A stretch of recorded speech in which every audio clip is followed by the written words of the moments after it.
नमस्कार दोस्तों, crescent education classes में आप सभी का स्वागत है। दोस्तों अभी हाल में ही यूके पीएससी के द्वारा प्रवक्ता का फाइनल रिजल्ट दोस्तों घोषित किया गया।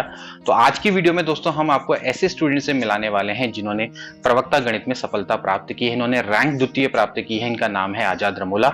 ना सिर्फ इन्होंने दोस्तों प्रवक्ता गणित में सिलेक्शन लिया, इसके अलावा इन्होंने एलटी मैथ्स में भी सिलेक्शन लिया। इसके अलावा इन्होंने फॉरेस्टर यानी कि वन दरोगा की परीक्षा को भी क्रैक किया है। तो ऐसे दोस्तों ये कैसे ये लगातार एक के बाद एक एग्जाम क्रैक कर रहे हैं, क्या इनकी दोस्तों स्ट्रैटेजी है, किस तरह से इन्होंने प्रिपरेशन करी है, क्या इनका मोटिवेशन है, सब दोस्तों हम जानेंगे आज की वीडियो में। तो चलिए आज की वीडियो को शुरू करते हैं। हेलो एवरीवन, मेरा नाम आजाद रमोला है। मैं टिहरी गढ़वाल चंबा का रहने वाला हूँ। मेरा सिलेक्शन अभी यूके पीएससी लेक्चरर मैथमेटिक्स में हुआ है। इससे पहले मेरा सिलेक्शन एलटी मैथमेटिक्स में भी हुआ है। ठीक है, तो मैं अपना एक्सपीरियंस शेयर करना चाहूँगा। जो लोग एलटी और लेक्चरर की प्रिपरेशन करना चाह रहे हैं और जो लोग जानना चाह रहे हैं कैसे प्रिपेयर करना है, तो उनके साथ मैं अपना एक्सपीरियंस शेयर करना चाह रहा हूँ। ठीक है, तो मेरी ग्रेजुएशन जो है यहीं से हुई है। एचएनबी के कैंपस है गढ़वाल यूनिवर्सिटी का, वहीं से मेरी ग्रेजुएशन कंप्लीट हुई। उसके बाद मेरी पोस्ट ग्रेजुएशन भी यहीं से कंप्लीट हुई और 2017 में पोस्ट ग्रेजुएशन कंप्लीट हुई। उसके बाद मैंने अपनी ये एग्जाम निकालने की प्रिपरेशन स्टार्ट की। मतलब कॉम्पिटेटिव एग्जाम की प्रिपरेशन में 2017 के बाद स्टार्ट की, लगभग 2018 स्टार्ट में। ठीक है, तो सबसे पहले मैंने शुरुआत ग्रुप सी से की, क्योंकि अब देखो मेन ये होता है कि आप किसी चीज़ की प्रिपरेशन कर रहे हैं, जरूरी नहीं कि उसकी वैकेंसी आए आए। तो मैंने as a B plan group C की प्रिपरेशन भी स्टार्ट की, क्योंकि मुझे पता था कि 2 साल बाद मेरा बीएड कंप्लीट होना है। तो मैं सोच रहा था कि 1-1.5 साल तक मैं अपनी ग्रुप सी देखता हूँ, ताकि अगर वहाँ पर भी कोई चांस बन सके तो बन जाए, क्योंकि मेन तो पहले जॉब लेना ही है। ठीक है, सीधी बात है। और बीएड तो हो ही रहा था और वो चांस तो मुझे उसके बाद ही मिलना था, बीएड होने के बाद। ठीक है, तो मैंने क्या किया, ग्रुप सी की प्रिपरेशन स्टार्ट की। मैंने 1.5 में कोचिंग भी स्टार्ट की थी, लेकिन 6 महीने मुझे कोचिंग छोड़नी पड़ी थी किसी कारणवश। तो कुछ 1-2 चैप्टर 1-2 पोर्शन में पढ़ पाया, जिसमें पॉलिटी में वहाँ पढ़ पाया था, मॉडर्न हिस्ट्री में वहाँ पढ़ पाया था। उसके अलावा मैंने उसके बाद की तैयारी मैंने अपने घर में ही की, जिसमें history, polity, economy, geography, economy, polity मैंने नीचे पढ़ ली थी। तो ये सब चीज़ें मैंने घर में तैयार की। उत्तराखंड हो गया, हिंदी हो गया, ये सब कोई हाई लेवल नहीं है, नॉर्मल पढ़ो यार, सब हो जाता है, ऐसा कुछ नहीं। तो उसके बाद मैंने ये सब चीज़ तैयार की। तो मिड 2019 था कि मेरा मतलब बीएड का फाइनल सेम भी कंप्लीट हो गया। तो अब ये था कि अब तो सब्जेक्ट एग्जाम देने ही देने। थोड़ा इन्होंने रिजल्ट देने में लेट लगा दी। फरवरी 2020 तक हमारा फाइनल रिजल्ट आया बीएड का। टीटी मेरा पहले क्लियर हो चुका था, तो टीटी तो मेरा क्लियर था ही। ठीक है, 2019 में मेरा टीटी क्लियर हो गया था। मतलब अब मैं एलटी देने के लिए पूरी तरह से एलिजिबल हो गया था।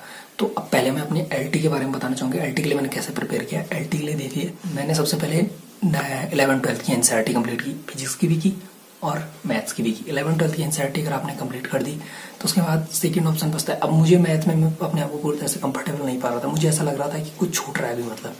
ठीक है, तो इसलिए मैंने जयंत सर से भी बात की थी कि मैंने सर अभी 11-12 की एनसीईआरटी के अलावा क्या पढ़ा जाएगी जिससे मुझे मेरे बेसिक्स और स्ट्रॉन्ग हो। तो उन्होंने मुझे ये आर.डी. शर्मा जो जेडब्ल्यू वाली आती है वो रेकमेंड की थी। तो मैंने वो बुक मंगाई।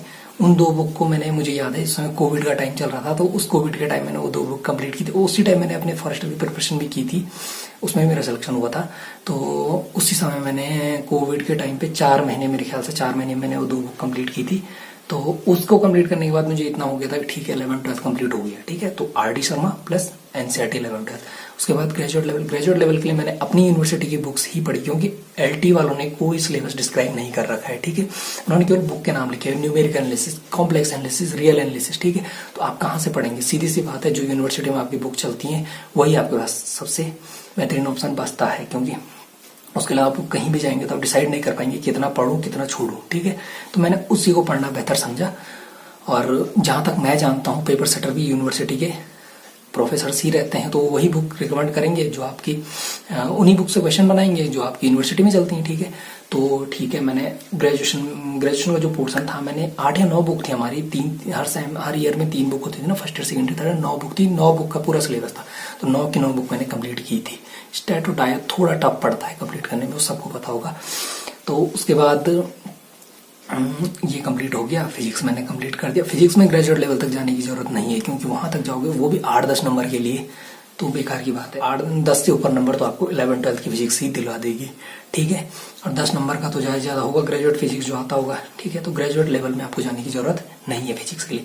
रही बात पेडागोजी की, तो पेडागोजी मैंने अधिकतर यूट्यूब के सहारे ही की। यूट्यूब से ही मैं पॉइंट बाय पॉइंट क्या करता था, जो सिलेबस में लिखा हुआ उस चीज़ को यूट्यूब में सर्च मारता था, तो उससे रिलेटेड कोई ना कोई वीडियोस आते थे। ज़्यादातर उत्कर्ष वालों की वीडियो उसमें आती थी। मैंने देखा था राजस्थान जो उत्कर्ष वाला है उसकी वीडियोस आती थी, तो उन वीडियो से मैं नोट्स बनाता था। किसी और की वीडियो देख ली, उसके नोट्स कंप्लीट कर लिए, तो उन्हीं नोट्स को मैंने रिवाइज किया था।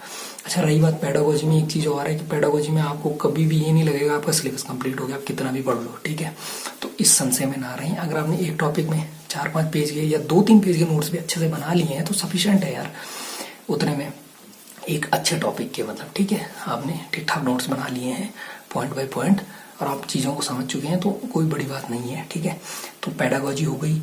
अगर आपको पकड़ बनानी है मेरे हिसाब से एलटी के लिए, तो आपको अपने मैथमेटिक्स पोर्शन में पकड़ बनानी है, सीधी सी बात है, ठीक है। आपका मैथमेटिक्स जितनी अच्छी, क्योंकि 50 नंबर का पोर्शन मैथमेटिक्स है, ठीक है। पेडागोजी और फिजिक्स आपने 11-12 पे जितनी अच्छी पकड़ बनाएंगे उतना आपको फायदा है, ठीक है। ग्रेजुएट लेवल में घुसने की जरूरत भी नहीं पड़ेगी आपको, ठीक है। 11-12 पे अच्छी पकड़ बनाइए, मैथमेटिक्स 11-12 पे बहुत अच्छी पकड़ बनाइए, और ग्रेजुएट लेवल पे आप सरफेस लेवल स्टडी कीजिए। सरफेस लेवल स्टडी का मतलब ये है कि आपको बहुत डीप क्वेश्चन करने की जरूरत नहीं है। इंट्रो अच्छे से पढ़िए, पूरे बुक में जो इंट्रो दिया होता है स्टार्टिंग में उसको अच्छे से पढ़िए। उसके बाद जो क्वेश्चंस दिए होते हैं अच्छे अच्छे क्वेश्चंस लगाइए, मतलब बहुत टफ क्वेश्चंस नहीं लगाइए, ठीक है। हल्के हल्के जिन जो कुछ इंपॉर्टेंट कहीं पे लिखा होता है, गढ़वाल कुमाऊं लिखा होता है ना कि कहाँ है, तो उन क्वेश्चनों को ट्राई कीजिए, क्योंकि उन क्वेश्चन का आने के चांसेस ज़्यादा होते हैं, ठीक है।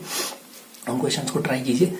तो इतना इनफ है मेरे हिसाब से, ठीक है। फिजिक्स को बता दिया मैंने, और मैथ्स मैंने आपको बता दिया, पेडागोजी मैंने आपको बता दिया, कोई ज़्यादा टेंशन लेने की जरूरत नहीं, इतने में आपका एलटी हो जाएगा। और आप रिवीजन कीजिए, नोट्स बनाइए, रिवीजन कीजिए और प्रैक्टिस कीजिए। 2-3 चीज़ इंपॉर्टेंट होती है। बिना प्रैक्टिस के कोई एग्जाम निकलना काफ़ी टफ हो जाता है। जब तक आप प्रैक्टिस नहीं करेंगे चीज़ों की और रिवीजन नहीं करेंगे, और आप सोचेंगे मैंने एक बार पढ़ लिया भाई मेरा सिलेक्शन हो जाएगा, एक बार पढ़ के कोई सिलेक्शन नहीं हो सकता, ठीक है। मतलब मैं बोलूँ ना, मैंने कैलकुलस की बुक है, मैंने एक बार कैलकुलस की बुक पढ़ ली, हाँ ठीक है हो गया, सिलेक्शन हो जाएगा, इतने से नहीं होने वाला। आपको रिवीजन करने पड़ेंगे, तब वो दिमाग में बैठेगा। बिफोर एग्जाम भी आपको अच्छे 2-1 रिवीजन मारने पड़ेंगे, ठीक है।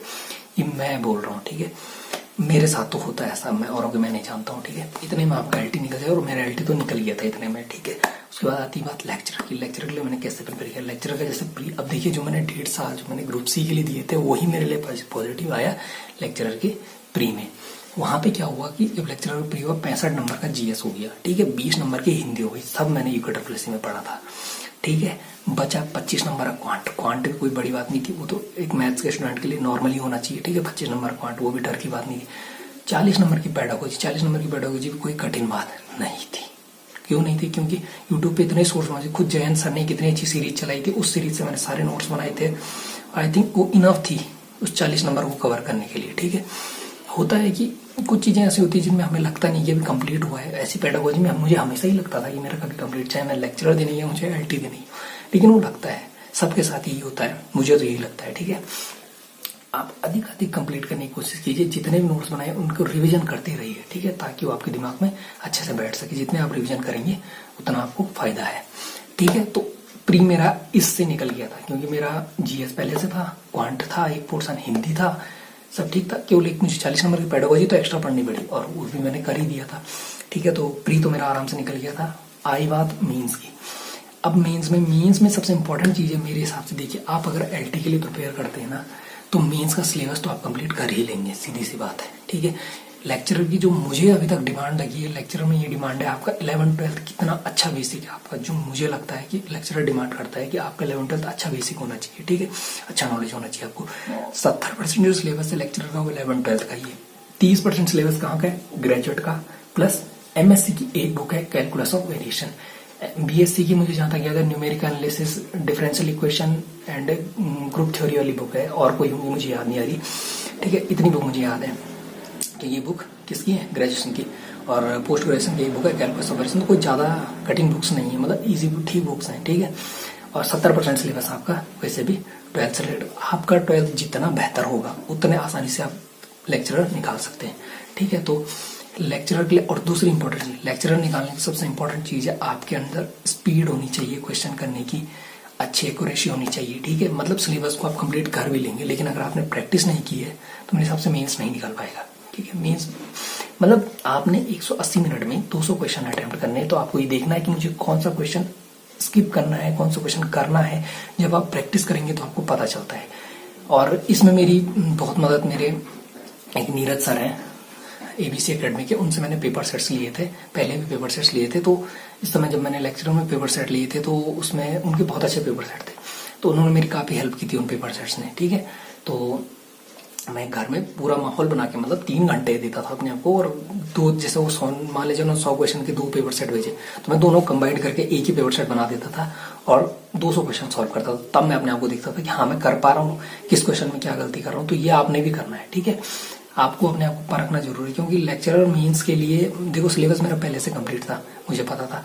अब मुझे क्या करना था, मुझे चाहिए थी प्रैक्टिस। तो मैंने लेक्चरर का जो पहले लेक्चरर का जो मीन्स हुआ था उससे 2 महीने पहले केवल प्रैक्टिस ही प्रैक्टिस की थी।